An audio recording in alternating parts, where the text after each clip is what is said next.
Всем привет!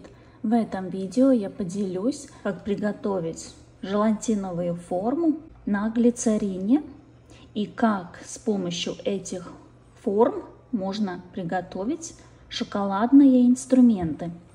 Если вам интересно, смотрите дальше.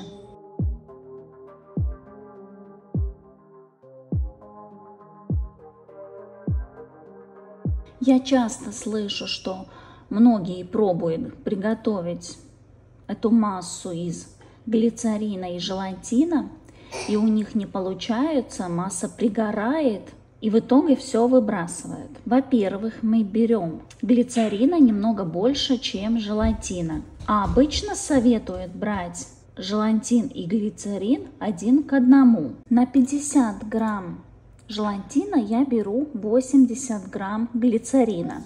Но также глицерин мы можем взять и больше.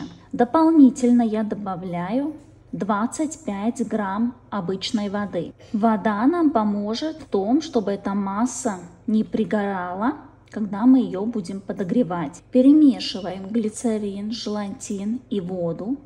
Оставляем для набухания.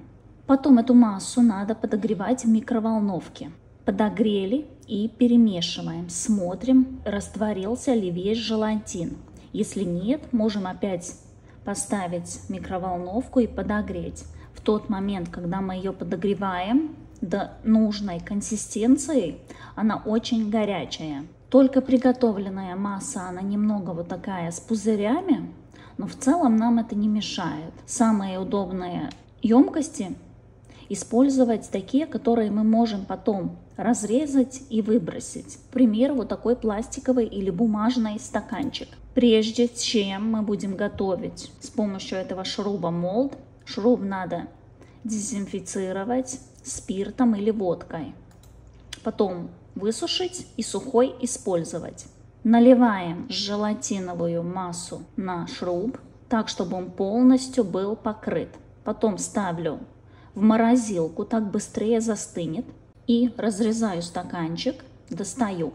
Так как шруб довольно длинный, надо сделать по бокам надрезы, чтобы было удобнее достать из этой формы этот элемент.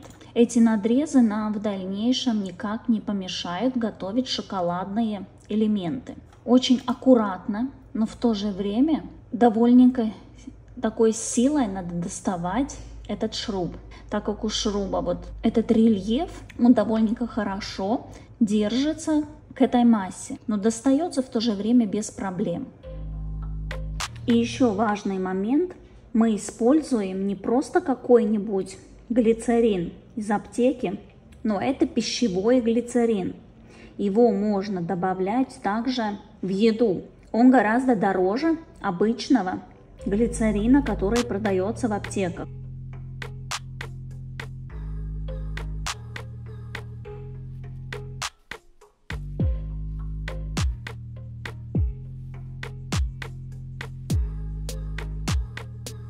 Достали шруб, поставили резинку, чтобы эти места, где надрезы, держались красиво вместе, и наливаем шоколад. Шоколад мы можем брать темперированный, можем брать не темперированный. Разница будет только такая, что не темперированный будет таять в руках. Но из формы, из этого молда мы можем аккуратно и красиво достать и не темперированный шоколад.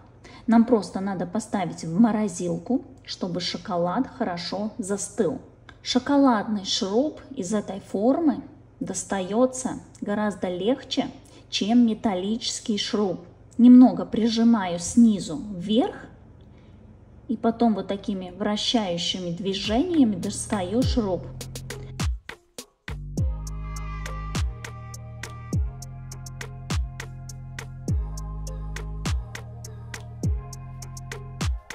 Второй вариант, как готовить молд. Мы наливаем вначале немного этой желатиновой смеси в какую-нибудь емкость, ставим в морозилку, она полностью застыла, потом наливаем немного еще горячей смеси. На эту горячую смесь ставим нужный элемент, который нам надо сделать, он сразу прилипает, и по бокам заполняем до верха этого элемента. Потом опять ставлю в морозилку, так как в морозилке эта масса застывает гораздо быстрее и не надо долго ждать. Так как эта пластмасса у меня довольно жесткая, тут будет немного труднее достать, чем из пластикового стаканчика, который я просто разрезала. Тут надо по бокам пройтись, отсоединить эту желатиновую массу от бока этой пластмассы. Достаю эту желатиновую форму, извлекаю этот элемент, который отпечатался.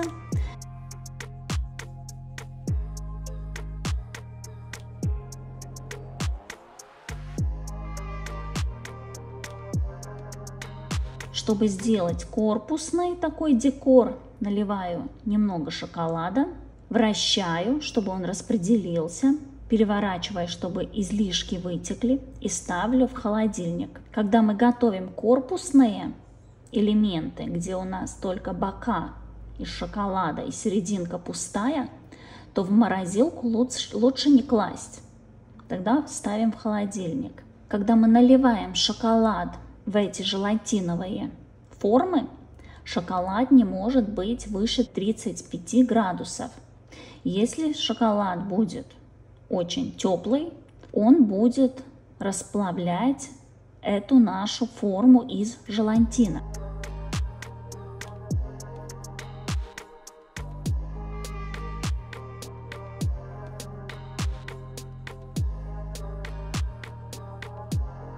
Вы посмотрите, как хорошо отпечатался даже вот такой мелкий рельеф от этого элемента. Покрываю пищевым золотом, и вот сравним, как выглядит шоколадный элемент и как выглядит оригинальный, из чего мы делали молд.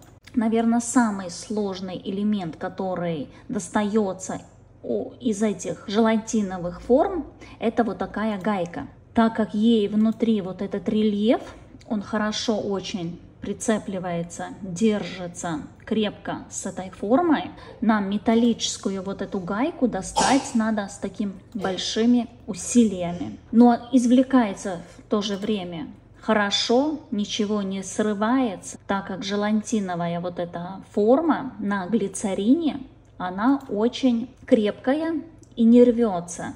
Тут я подготовила еще вот такие маленькие шурупчики. Тут тоже надо очень аккуратно наливать шоколад, чтобы нигде не остались пустоты. Наливаем шоколад, формы немного можем отстучать, если где-то остались пузыри, пустоты, чтобы они поднялись вверх.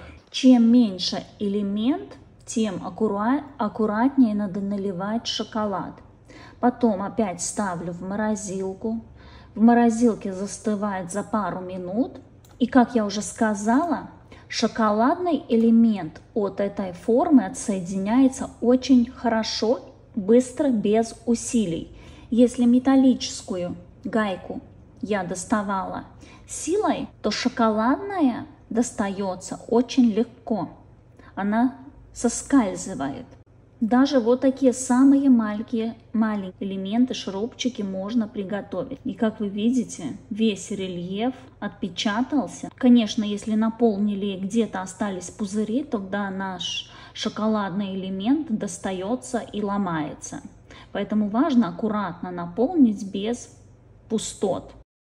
Еще, когда я наполняю вот такие совсем маленькие элементы, как эти маленькие шурупчики, я к шоколаду обязательно добавляю какао-масло, чтобы шоколад был более тягучий. Видите, я просто прижимаю снизу, и шоколадная деталь отсоединяется от формы. Раз, два, готово.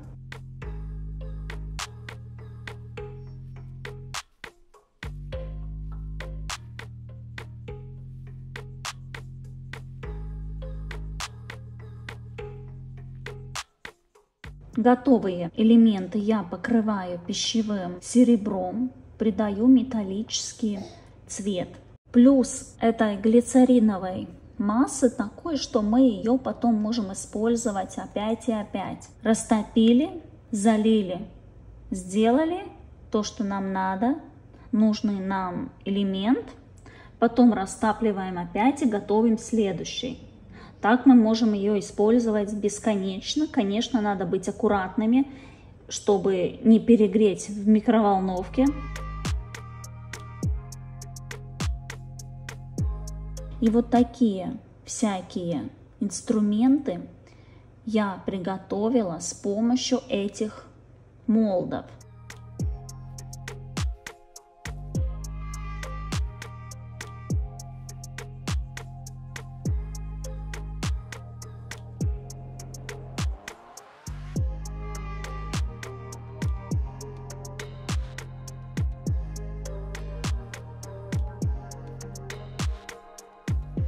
Не бойтесь экспериментировать, порадуйте близких, удивляйте гостей. Если вам понравился видео, ставьте лайк, подписывайтесь, комментируйте. Жмите на колокольчик, чтобы не пропустить новые рецепты, идеи, эксперименты. Всем пока!